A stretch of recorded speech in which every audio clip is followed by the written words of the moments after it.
پوری دنیا میں عورت کو گھٹیا سمجھا جاتا تھا۔ اسلام واحد دین ہے جس نے آ کر عورت کو عزت دی، مقام بخش۔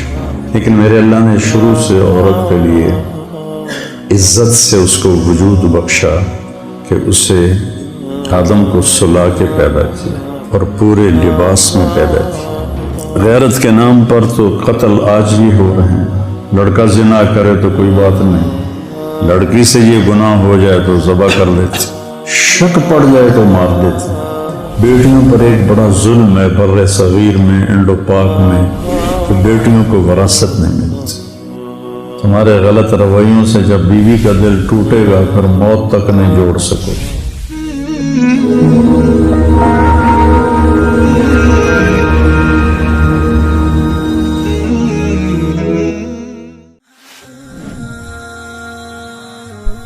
آئے مل کر بھوک مٹائیں، بجھے ہوئے چولہے پھر سے جلائیں۔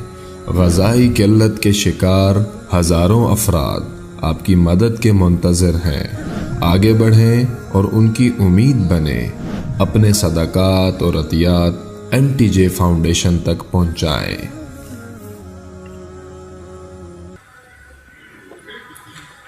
الصلاۃ والسلام علی سیدنا و مولانا محمد وعلی آلہ وصحبہ اجمعین۔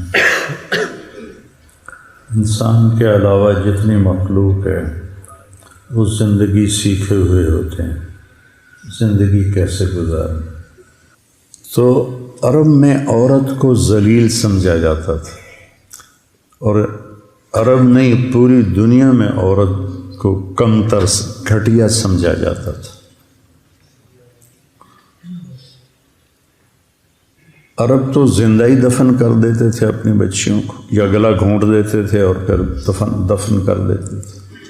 ہمارا ہندی معاشرہ ہے، اس میں بھی عورت کا کوئی مقام نہیں، وہ بیوہ ہو جائے اس کی شادی نہیں ہو سکتی، وہ بیٹھی رہے، چاہے جوانی میں بیوہ ہو گئی بیٹھی رہے ساری زندگی، اس کا وراثت میں کوئی حصہ نہیں۔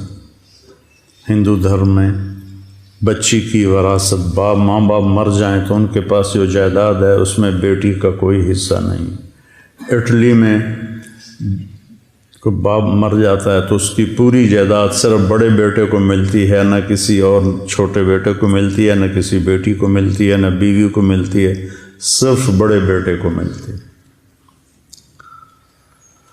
اور عرب میں بھی یہی تھا کہ عورت کی کوئی والدین کی جائیداد میں کوئی اس کا حصہ نہیں تھا۔ باپ نے شادی کی ہے ایک اور عورت سے، تو جب باپ مر جاتا تھا تو باپ کی بیوی کو بیٹا اپنی بیوی بنا لیتا تھا۔ اس سے بھی میں یہ ایک بادشاہ نے 500 بیویاں رکھی ہوتی تھی، 600 بیویاں رکھی ہوتی تھی۔ چنگیز خان کی 500 بیویاں تھیں، ابھی سوازی لینڈ کے بادشاہ کی 700 بیویاں تھیں۔ تو یہ ایک ظلم تھا، وہ 700 بیویوں کا حق کیسے ادا کرے گا؟ تو اسلام واحد دین ہے جس نے آ کر عورت کو عزت دی، مقام بخشا، کسی بھی روپ میں ہو اس کو مقام بخشا ہے۔ تمہارے گھر کی زندگی بتا رہا ہوں میں۔ اللہ نے شروع سے دیکھو، آدم کو مٹی کے پتلے سے بنایا، وہ پتلا 40 سال پڑا رہا ننگ، ساتھ ہوا کا بھی پتلا بنا دیتے، وہ بھی پڑی رہتی ننگ دھڑنگ، ایسا نہیں کیا۔ آدم علیہ السلام کو مٹی سے بنا کر روح ڈال کے کپڑے پہنا کے جنت میں ڈالا، اور حضرت حوا کو اس وقت پیدا کیا جب وہ سو گئے تھے، اور جب ان کی آنکھ کھلی تو ان کے ساتھ فل ڈریس میں، پورے لباس میں ایک عورت بیٹھی ہوئی ہے۔ اس عورت کا پتلا ننگا پڑا رہتا تو فرشتوں کو تو نہ عورت کی کشش ہے، نہ مرد کی کشش ہے، نہ ان کو کوئی نفسانی خواہش ہے، تو ان کے لیے کیا تھا؟ لیکن میرے اللہ نے شروع سے عورت کے لیے عزت سے اس کو وجود بخشا کہ اسے آدم کو سلا کے پیدا کیا اور پورے لباس میں پیدا کیا۔ تو آدم علیہ السلام نے پوچھا یہ کون ہے؟ تو آپ نے فرمایا یہ تیری بیوی ہے۔ تو پہلا رشتہ بیوی کا قائم ہوا۔ تو چونکہ بیویوں کو مارتے تھے، طلاق دے کے پھر رجوع کر دیتے تھے، طلاق دے کے 10 دفعہ طلاق دیتے، 10 دفعہ روک لیتے، اور غیرت کے نام پر تو قتل آج بھی ہو رہے ہیں۔ لڑکا زنا کرے تو کوئی بات نہیں، لڑکی سے یہ گناہ ہو جائے تو ذبح کر دیتے۔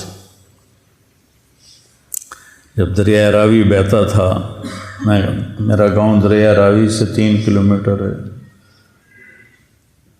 زیادہ سے زیادہ، ایسے سیدھا جائیں تو سڑکوں کے بغیر، کتنی بچیاں اس میں بہا دی گئیں گلے کاٹ کے، اور بیٹا الو کا پٹھا ساری زندگی زنا کرتا ہے تو کہتے ہیں جی چھوڑ چھکرن، کوئی نہیں چھوڑ چھکرن۔ وہ لڑکی بھی تو ایک انسان ہے نا، ایک بشر ہے، اس سے بھی تو خطا ہو سکتی ہے۔ شک پڑ جائے تو مار دیتے ہیں، صرف شک پڑ جائے قتل کر دیتے۔ تو اللہ تعالیٰ نے ہمارے نبی کو 11 شادیاں کروائیں۔ ما تزوجت وما زوجت الا بوحی من السماء نزل به جبریل۔ میں نے جہاں شادی کی، میں نے جہاں بیٹی کی شادی کی، پہلے آسمان سے جبریل آئے اور ان کے اللہ کا حکم لے کر آئے، پھر میں نے شادی کی۔ تو آپ نے 11 مختلف مزاج کی بیویوں سے حسن سلوک کر کے دکھایا۔ اپنے خاندان میں حضرت عائشہ قریشی، یعنی اپنی قوم میں، خاندان سمجھنے قریش، حضرت حفصہ اور سودا۔ اپنی قوم میں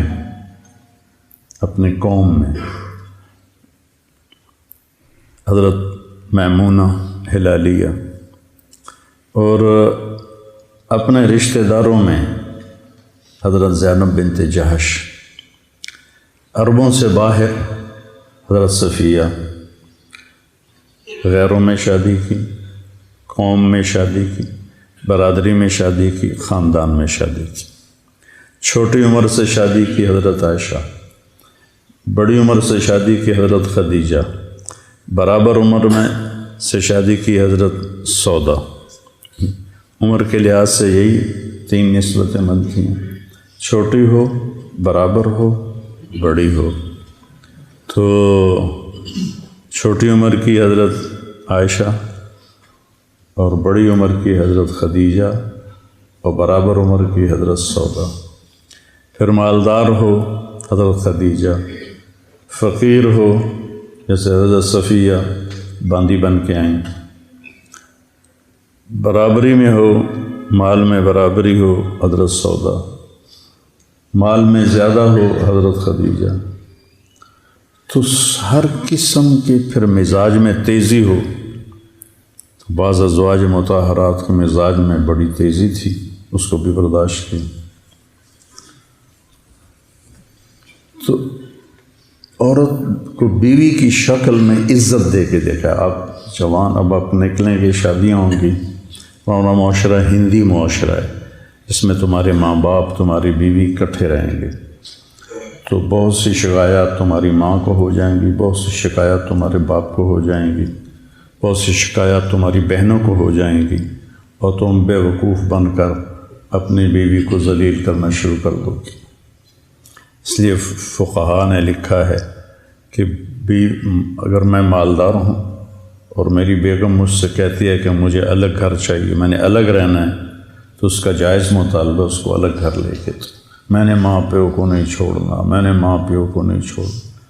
ماں پیو کے قریب گھر لو، ماں پیو کی عزت تیرے ذمہ ہے اور ان کی خدمت تیرے ذمہ ہے۔ تیری بیوی کرے تو بہت اعلیٰ درجے کی بات ہے، اس کی سکت نہیں ہے کرائے پر لے کر دے، اس کی سکت نہیں ہے تو اس کو گھر میں ایک الگ ایک کمرہ، ایک ٹوائلٹ اور ایک کچن، یہ 3 چیزیں اس کو لے کے دینا، اس لڑکے کے ذمے.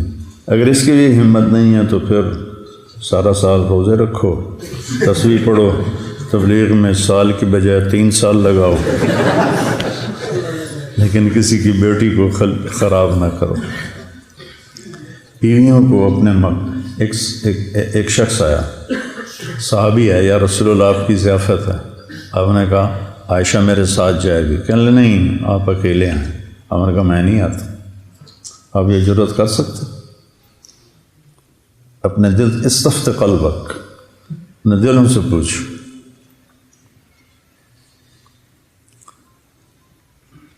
آپ نے کہا نہیں میں نہیں جاتا. دوسرے دن وہ پھر آ گیا، یا رسول اللہ آپ کی ضیافت ہے. آپ نے فرمایا عائشہ میرے ساتھ جائے گی. میں کہا نہیں عائشہ نہیں جائے گی. کہ پھر میں بھی نہیں جاتا. یہ زندگی ہے بیٹا، یہ زندگی ہے. منہ ادھر کر کے اس پیشاب کرنا یا ادھر کر کے پیشاب کرنا، اس میں تو اتنے 3 دن تمہاری دلیلیں ختم نہیں ہوتی.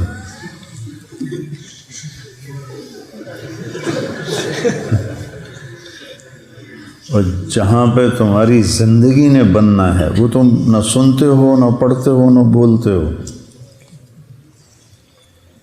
اللہ کی دیکھو بیٹا، آپ کو معاشرے میں مقام ملے گا آپ کے اخلاق سے، آپ کے رویوں سے، نہ کہ آپ کی خطابت سے اور آپ کے پیسے سے.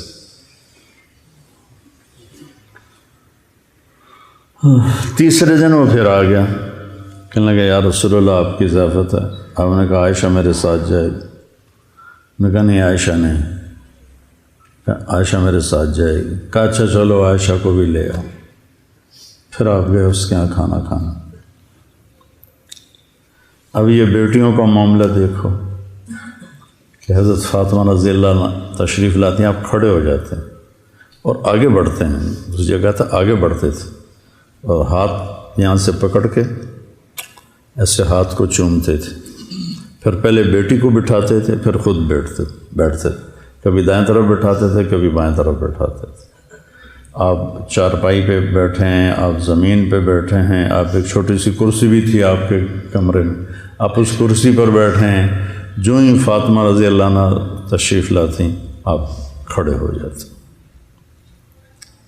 اور ان کو آگے بڑھ کے ان کو استقبال کر. تو اس سے بیٹی کا دل کتنا بڑا ہو جاتا ہو. میری بیٹیاں جڑواں ہیں، ایک لاہور میں ایک یہاں ہے. تو جب وہ آتی ہیں تو میں ان کے لیے کھڑا ہو جاتا ہوں. میرے سر میں درد نہ ہو اور تکلیف نہ ہو، کھڑا ہو جاتا ہوں. ان کا ہاتھ پکڑتا ہوں، ان کو پیار کرتا ہوں، پھر ان کو بٹھاتا ہوں کہ اس سے میری بچیوں کا دل اتنا بڑا ہو جاتا. یہ وہ کام ہے جن کے کرنے سے آپ بڑے آدمی بنیں. جب اللہ تمہیں قبول کرے گا تمہیں بولنا بھی سکھا دے گا.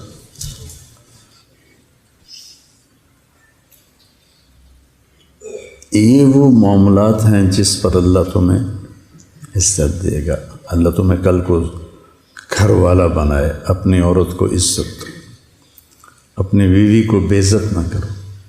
عاشروہن بالمعروف. اللہ نے قرآن میں کہیں کہا ہے عاشرنہم بالمعروف. بولو اے عورتوں عاشرنہم بالمعروف. کس سے کہا ہے؟ عاشروہن بالمعروف. عسیٰ ان تکرہوا شیئا ویجعل اللہ فیہ خیرا کثیرا. تو اللہ ہمیں کہہ رہا ہے دیکھو عورت کمزور ہے، اس کے اندر صبر بھی تھوڑا ہے، حوصلہ بھی تھوڑا ہے، طاقت بھی تھوڑی ہے. اور انہوں نے کہا یا انجش قواریر.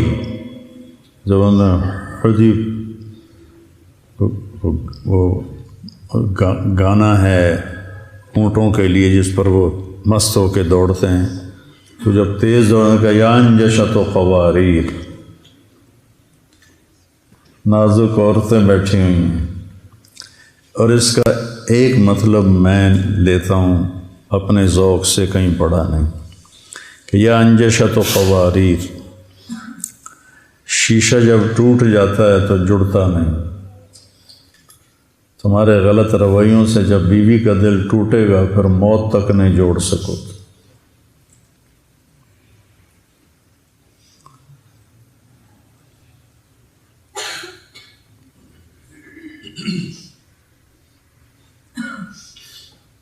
صدع شیشہ کے توڑنے کو کہتے ہیں. کسرا ہر چیز کے توڑنے کو کہتے ہیں. استعمال شیشے پر بھی ہو جاتا ہے، لیکن صدع اس توڑنے کو کہتے ہیں جو جڑ نہ سکے.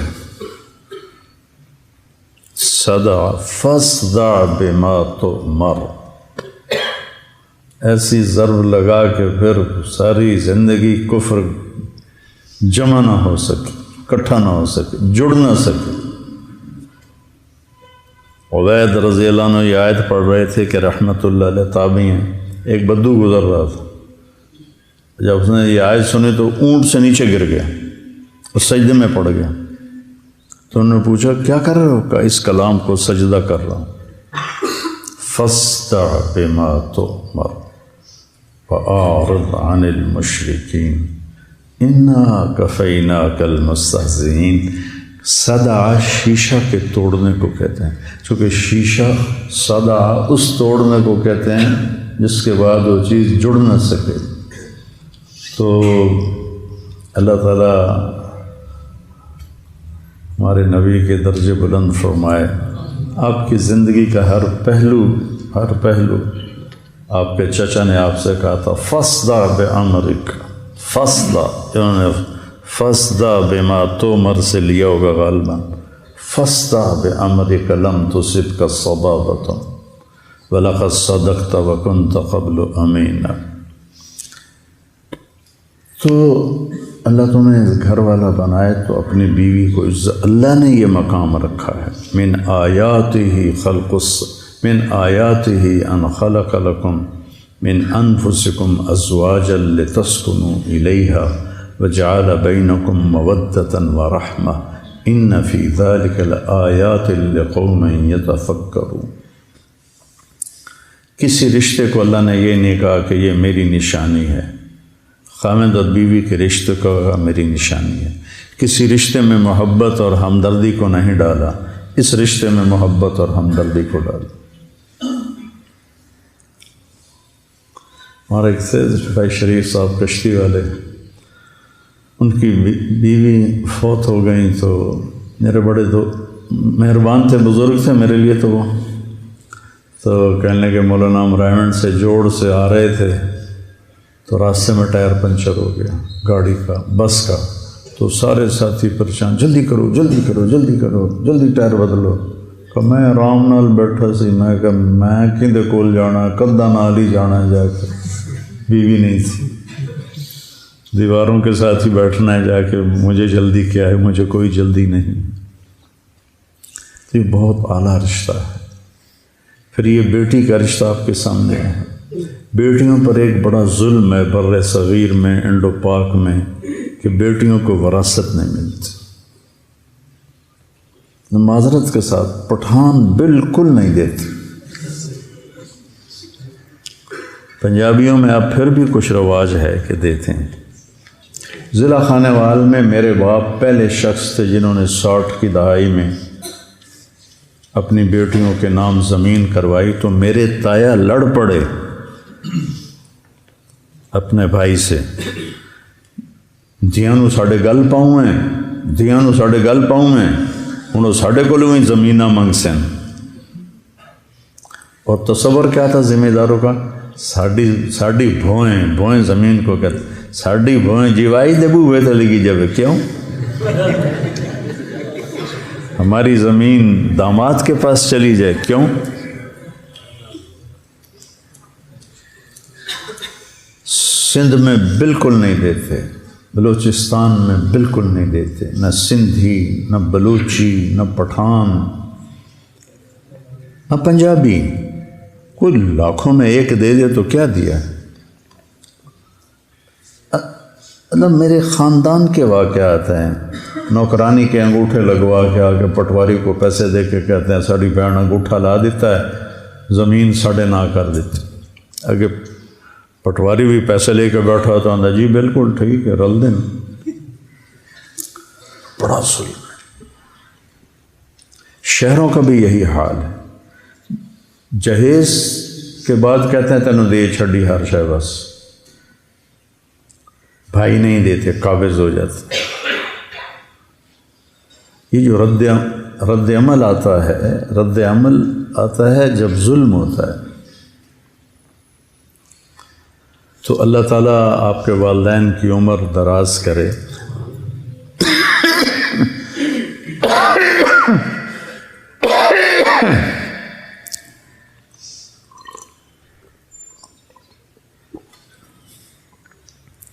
وراثت ماں باپ کے مرنے کے بعد ہوتی. ایک یہ بھی میری نصیحت یاد رکھنا, اللہ تمہیں صاحب جائیداد کرے تو اللہ نے موت کے بعد تقسیم رکھی. تقسیمیں کر دو تاکہ اولاد میں جھگڑا نہ ہو, لیکن قبضہ اپنے پاس رکھو ورنہ تمہیں اولاد ہی فارغ کر کے یتیم خانے بٹھا کے آ جائیں گے. ایسے کتنے واقعات ہیں. وراثت آئی موت کے بعد. تو ہمارے ہاں اور عربوں میں اس وقت بیٹی کے لیے کوئی حصہ نہیں تھا. تو قرآن کی آیت سن, جب آپ نے کہا تعلم المیراث فإنہ نصف العلم, تعلم الفرائض فإنہ نصف العلم. اور واحد حکم ہے جو اکٹھا آیا ہے ایک ہی جگہ پر, پھر دوبارہ کہیں نہیں آیا, کہ اس کی ساری کلیات جزیات کو اللہ نے ایسے جمع کر کے بریکٹ میں بند کر دیا. اب آپ دیکھو کہ لڑکی کو تو حصہ ملتا نہیں, حصہ ملتا ہے لڑکے کو. تو ہونا چاہیے تھا للانثی مثل نصف حظ الذکر, چونکہ لڑکوں کو ملنا معروف ہے, ٹھیک ہے, اور لڑکی کو دیتا کوئی نہیں. اس لحاظ سے قرآن کہتا للانثی مثل حظ نصف الذکر. لیکن قرآن نے سوال اٹھایا جیسے لڑکوں کی جائیداد میں کوئی حصہ ہی کوئی نہیں. تو اس لفظ اس آیت سے ایک سوال پیدا ہوتا ہے کہ لڑکے کا جائیداد میں حصہ ہے. سبحان اللہ, لڑکے کا جائیداد میں حصہ ہے. آپ قرآن کا اسلوب دیکھو کہ کیا خوبصورت انداز میں اللہ نے بیٹی کی عظمت کو اور اس کی حیثیت کو قائم کیا کہ کیا لڑکے کا قرآن میں وراثت میں حصہ ہے. تو اللہ کہتا ہے. یا اللہ کتنا ہے؟ کہ جتنا 2 لڑکیوں کا ہے اتنا ایک ہے. للذکر مثل حظ الانثیین. سبحان اللہ, کیا کمال. ہاں بھائی لڑکوں کو بھی دے دو, لڑکیوں کا تو ہے ہی, سمجھ رہے ہو, بیٹی کا تو حصہ ہے ہی. جتنا 2 بیٹیوں کا حصہ ہے اتنا ایک بیٹے کو دے دو. اور ادھر انگوٹھے لگوا کے اپنے نام کرا دیتے. کتنے بھائیوں نے بہنوں کو قتل کر دیا جائیداد کے پیچھے.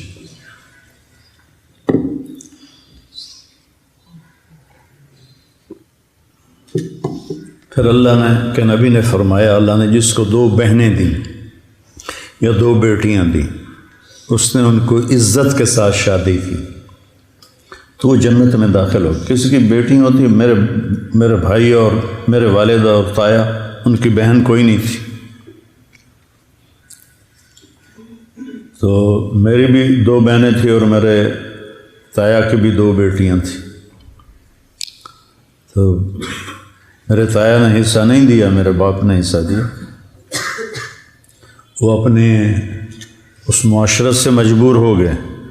میرے باپ مولانا احمد علی لاہوری رحمۃ اللہ علیہ سے بیعت ہو گئے تھے. پہلے پرویزی تھے, بہت بڑے خطیب تھے, فارسی اردو کے بڑے ماہر تھے. 1944 میں BA کیا تھا. تو باقی سارا ان پڑھ ماحول کا پتہ نہیں میرے دادے نو کتوں خیال آیا کہ میں پتر پڑھاونا.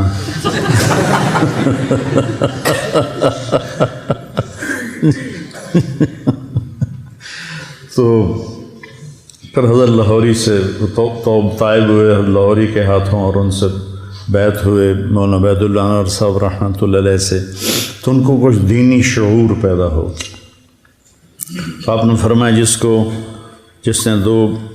کو پہلے بیٹی کا 3 بیٹیاں دیں تو وہ جنت میں انا و ہوا کہاتین کہ وہ اور میں جنت میں ایسے ہوں گے. ایک نے پوچھا 2 ہوں تو آپ نے کہاتین اس طرح ہوں. کہ 1 بیٹی کی شادی کرے کہاتین ایسے ہی ہوتا. 10 بیٹوں کی شادی کرو جنت کا بھی وعدہ نہیں.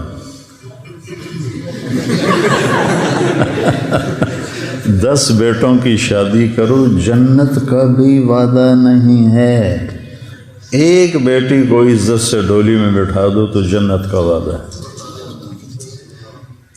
پھر جس کے ہاں بیٹی پیدا ہوتی ہے سب سے پہلے وہ خود بچی وہ لڑکی جس کے ہاں بیٹی پیدا ہوتی وہ ڈپریشن کا شکار ہوتی ہے کہ اب مجھے کیا کہیں گے سسرال والے کہ بچی پیدا ہوگی. جو عام ماحول ہے ہر گھر میں اللہ کا فضل ہے ایسا نہیں ہے. لیکن جو 90-95% ہے میں نے اسی کی بات کرنی. پھر دوسرا اس کو خوف ہوتا ہے میری ساس کیا کہے گی ہم دینا دھی جم چھڑ دی. ایک بچی میرے پاس آئی اپنی بیٹی کو لے کر کے جی میرے خاوند نے مجھے طلاق دے دی ہے کہ میری بیٹی پیدا ہوئی. یہب لمن یشاء اناثا جب اللہ نے نعمت کو ذکر کیا تو پہلے بیٹیوں کا ذکر کیا بیٹوں کا ذکر نہیں کیا. یہب لمن یشاء اناثا اللہ نے اپنے نبی کو بیٹیاں دی 2 بیٹے دے کے اٹھا لیے اور آپ نے کہا میری نسل میرا عصبہ میری بیٹی فاطمہ ہے. کتنے بڑے فخر کی بات. دیکھو میں تمہیں زندگی کا وہ سبق سنا رہا ہوں جو انتہائی اہم ہے اور بہت مشکل ہے چونکہ ماحول میں نہیں ہے. تم یہاں سے میرے نبی کی زندگی سیکھ کے جاؤ تمہیں کچھ بھی نہ آئے لیکن میرے نبی کی زندگی آ جائے. سکھری تربش منصورینو ان ٹھپرک کنز قدورینو ہادی نہ سمجھ ہدایہ کافی نہ سمجھ کفایہ کر پرز شرع وقایا یہ دل قرآن کتاب ہے.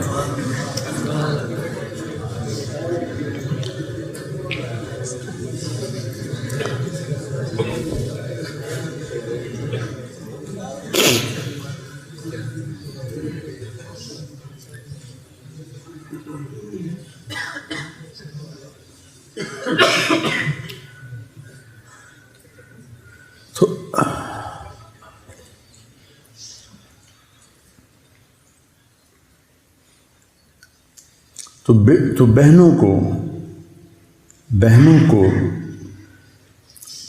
والدین اللہ سب کی عمر لمبی کرے. ہمارے چلے گئے ہر ایک کے چلے جاتے ہیں. وہ چلے جائیں تو ان کو ناپ تول کے والد اور والدہ کی وراثت میں سے حصہ دینا. یہ تو چوری بن جاتی ہے. اب چور ہے وہ بندہ جس نے بہنوں کا حصہ چرایا ہوا ہے.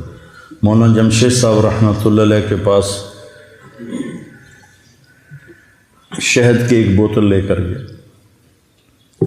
10 روپے کی بوتل آتی تھی شہد کی اس وقت اور وہ شہد مفت تھا. میں نے اپنے باغ سے اتارا تھا تو میں نے آ کے پیش کیا. کہنے لگے کہاں سے لائے ہو؟ میں نے کہا جی میرے اپنے باغ کا ہے. مجھ سے کہنے لگے تمہارے باپ نے اپنی بہنوں کو زمین میں سے حصہ دیا تھا؟ رجال صدقوا ما عاهدوا الله عليه فمنهم من قضى نحبه ومنهم من ينتظر وما بدلوا تبديلا. تیرے باپ نے اپنی بہنوں کو حصہ دیا تھا وراثت میں سے باپ کی؟ میں نے کہا جی الحمدللہ میرے باپ کی بہن ہی کوئی نہیں تھی.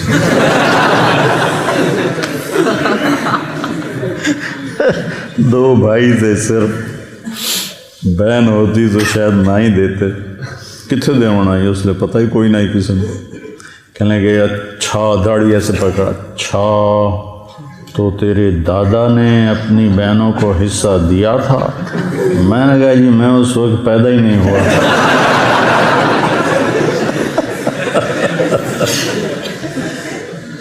تو پھر اگلی سنو, یہ صرف شہد ہدیہ ہے یا بوتل بھی ہدیہ ہے؟ میں نے کہا جی بوتل سمیت شہد ہدیہ ہے. پھر رکھوائے. یہ رجال آخرت ہوتے ہیں. مجھے تو ایک سبق مل گیا. اگر آپ زندگی سیکھ لیں اور میرے نبی کے ذکر کو مضبوط پکڑیں. میرے نبی کی صبح و شام, میں کوئی ذکر نہیں کرتا سوائے صبح و شام کی دعائیں.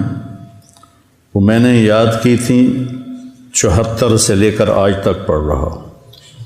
صبح کی دعائیں, شام کی دعائیں, سوائے بیماری کی. مسنون اذکار, تسبیحات, اور موقع موقع پر جو میرے نبی نے کیا میں ویسے کرتا ہوں. جیسا آپ نے کیا اپنے 24 گھنٹے کی زندگی میں ویسا کرنے کی میں کوشش کرتا ہوں. اتنا اگر آپ نے کر لیا ہے تو آپ کا ذکر مکمل ہے اور اس میں نور نبوت ہے. باقی یہ زندگی سیکھو. اپنے بہنوئیوں کو عزت دو.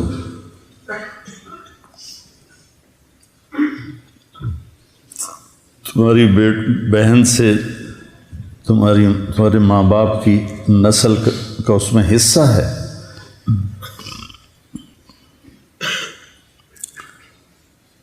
اور ماں بن جائے تو اللہ کہتا ہے قدموں تلے جنت ہے. ایک صحابی ہے, ارید ان اجاہد, میں جہاد کرنا چاہتا ہوں. احی والدک, ماں باپ زندہ ہیں؟ کہا جی. کفیہ ففیہ ما فجاہد, جا ماں باپ کی خدمت کرتے رہے, یہی جہاد ہے. آپ جہاد کے سفر میں تھے, ایک نوجوان بڑا خوبصورت بکریاں چرا رہا تھا. حضرت عمر کہنے لگے کہ کبھی یہ جہاد میں ہوتا. تو آپ نے کہا عمر تو نے تو جہاد کو بڑا مختصر کر دیا, بہت تنگ کر دیا. انہوں نے کہا بیٹا ادھر آؤ, کیا کرتے ہو, تمہاری کوئی ذمہ داری ہے؟ کہا جی میری ایک بوڑھی ماں ہے, اس کی خدمت کرتا ہوں, یہ بکریاں چراتا ہوں. کہا جا تو جہاد کر رہا ہے.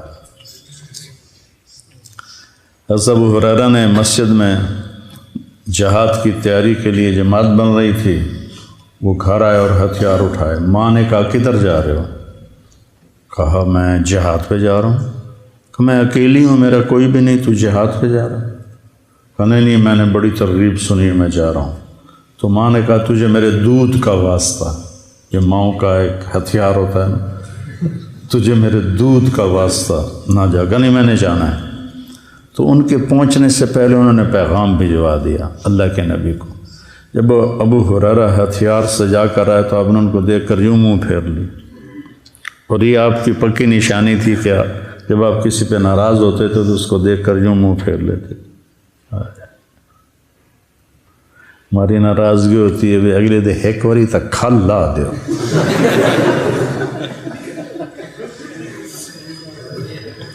اور میرے نبی کی ناراض, یہ سیکھو, یہ سیکھو, یہ سیکھو. دیکھا تو آپ نے یوں منہ پھیر لیا, تو ان کو پتہ چل گیا آپ ناراض ہیں. سامنے یا رسول اللہ آپ ناراض ہیں.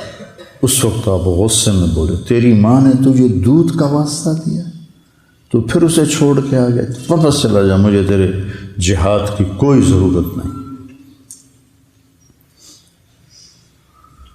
حضرت علقمہ کی بیوی نے پیغام بھجوایا کہ علقمہ سکرات میں ہیں, کلمہ نہیں پڑھا جا رہا. ہمارے نبی تیزی سے گئے, دیکھا تو آگے وہ صحابی یہاں گناہگار سے گناہگار لوگ. ایک اداکار تھا, ہر عیب اس میں تھا, ہر عیب, ہر برائی, اور ڈرامہ کرتے ہوئے ہارٹ اٹیک ہوا اسٹیج پر, کتنی بری اور غفلت کی جگہ پر. اور وہ گرا تو نے کہا لا الہ الا اللہ محمد رسول اللہ.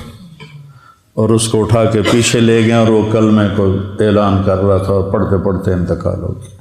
من کان آخر کلامہ لا الہ الا اللہ، بولو۔ یہ صحابیوں کے کلمہ نہیں پڑھا جا رہا، تو آپ تشریف لائے، آپ نے کہا قل لا الہ الا اللہ، کہ لا اقدر نہیں پڑھا جاتا۔ پھر آپ نے پوچھا کون زندہ ہے اس کے ماں باپ نے؟ کہا یہ والدہ زندہ ہے۔ ناراض ہے؟ کہاں؟ تو آپ نے پیغام بھیجا ام علقمہ میں آ جاؤں کہ تم آتی ہو؟ کہا جی میں آ جاتی ہوں۔ وہ آئیں تو آپ نے کہا علقمہ سے ناراض ہو؟ اب یہ دھیان سے سننا۔ کہا جی ناراض ہوں۔ کیوں ناراض ہو؟ کہ یا رسول اللہ اس کے دین کا گلہ کوئی نہیں ہے، بہت نیک ہے، راتوں کو اٹھ کر نمازیں پڑھتا ہے، دن میں روزے رکھتا ہے، قرآن کی تلاوت کرتا ہے، میری ناراضگی ہے کہ مجھ سے بدتمیزی سے بات کرتا ہے، بدتمیزی سے بات کرتا ہے۔ صرف بدتمیزی سے بات کرنے پر کلمہ صحابی کا رک گیا، باقی ماؤں کو دھکے دے کر کہاں سے نجات پائیں گے؟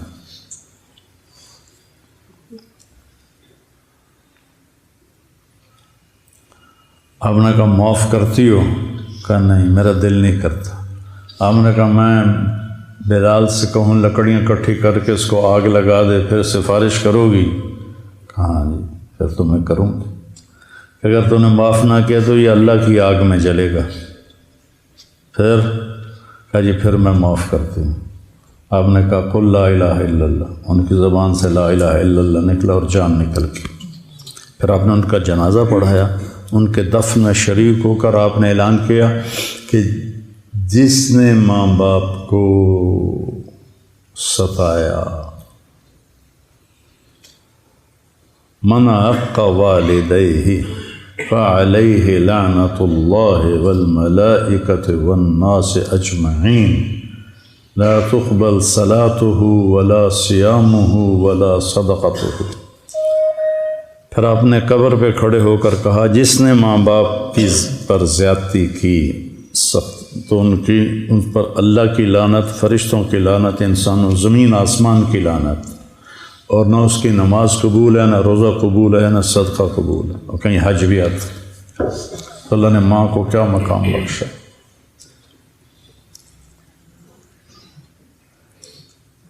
تو یہ بات میرے پاس ایک رحم دین تھا، فوت ہو گیا، غریب آدمی تھا، 2 ایکڑ زمین تھی اس کی، میرے پاس اپنے بیٹے کو لے کر آیا، ایک مدرسے سے فارغ ہو کر آیا تھا، مجھ سے کہنے لگا مولانا صاحب اے میرا پوتر پڑھیا تو ہے پر کڑیا کوئی نہیں۔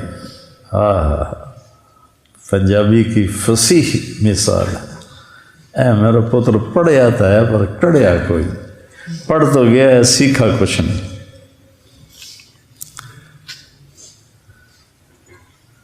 یہ جو بھینس کا بچہ ہوتا ہے نا، اس کو ہماری زبان میں کہتے ہیں گڑاپ۔ کیا کہتے ہیں؟ گڑاپ۔ گڑاپ اسے کہتے ہیں جو ابھی بیاہی نہ ہو اور اس نے بچہ نہ لیا ہو۔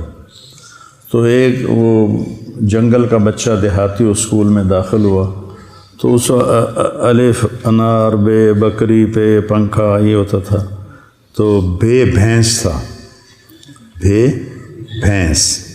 تو استاد نے اس کو یاد کرا، ہمیں بے بھینس، بے بھینس، بے بھینس۔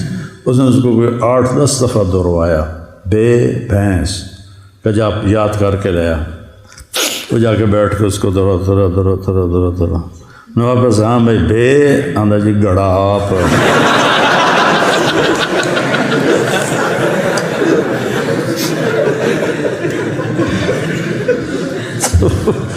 تم لوگ پڑھتے ہو پر کرتے نہیں، وہی گڑاپ پہ ہی اڑے رہتے ہو۔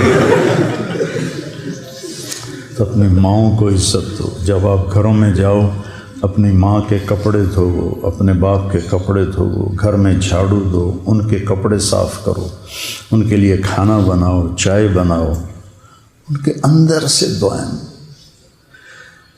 جب میں تبلیغ میں لگ گیا تو پہلے تو میں گستاخ تھا، ماں باپ کا گستاخ تھا، میں تنگ کرتا تھا۔ تو اللہ نے تبلیغ میں لگایا، تو اس کے بعد پھر میں اپنے والد کو، جب میں چھٹیوں میں آتا، سال میں 1 دفعہ آنا ہوتا تھا، ان کو دباتا، تیل لگاتا۔ نوکر نے تو ایسے ایسے کرنا ہوتا تھا، میں بیٹا میں دل سے دباتا تھا، تو میرے باپ کو عادت تھی دبوانے کی، ان کو تیل لگاتا تو بڑے خوش ہوتے اور ایک جملہ بولتے، پتر میری آنکھیاں تو نہیں ویکھنا پر تو ویکھی ایک دیں اللہ تینوں بہوں عزت دے سی۔ پتر میری آنکھیاں تو نہیں ویکھنا ایک دن ویکھی اللہ تینوں بہوں عزت دے سی۔ 88 میں ان کا انتقال ہوا۔ تو میرے نبی نے عورت کے مقام کو اس لیے اجاگر کیا، اللہ نے اجاگر کیا کہ قدر کوئی نہیں تھی۔ لا تقل لهما اف ولا تنهرهما وقل لهما قولا كريما واخفض لهما جناح الذل من الرحمة وقل رب ارحمهما كما ربياني صغيرا ربكم اعلم بما في نفوسكم ان تكونوا صالحين فانه كان للاوابين غفورا۔ وہ اپنا حق ایک ہے، وقضى ربك الا تعبدوا الا اياه، تیرے رب کا فیصلہ ہے کہ شرک نہیں کرنا، صرف اللہ کی عبادت۔